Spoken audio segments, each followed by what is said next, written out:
大 S 雕像進度部 ，S 媽感動具俊曄重情重義晒黑是因為陪希媛。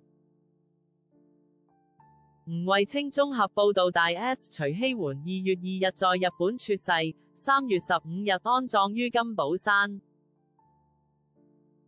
S 媽不時在臉書抒發對愛女的思念之情，透露自己想大 S 的時候就去金寶山。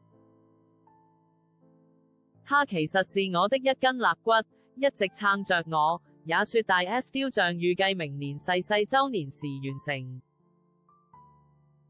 設計圖出自具俊曄之手，感動女兒和女婿是真愛，他曬黑是因為陪希媛，歐巴真的重情重義。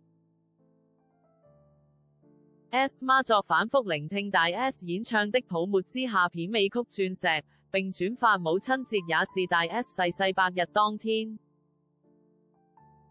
與小 S 一家和具俊曄聚餐的合照。有粉絲留言，大家都在等大 S 的雕像製作完成，到時去看看他陪陪他。S 媽回應，明年周年應該可以完成，地方很美，圖是歐巴畫的，每張都很美。他心疼具俊曄，也被他的心情打動。他曬黑是因為陪希媛，歐巴真的重情重義，人生夫復何求，真愛。由於大 S 和前夫汪小菲之間的紛擾並未隨着他過世而結束，網友分派系爭吵不斷。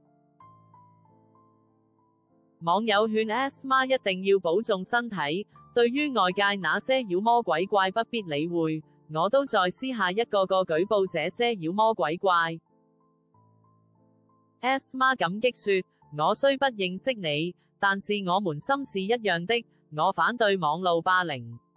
被網暴10年，再強的身心靈都受不了，大家多說好話。有人問，為什麼不站出來提告葛思齊？一直在說你們偷了大 S 珠寶。S 媽則說，我沒有要抬舉一個老蛇爺，謝謝你提議，平心靜氣，呼。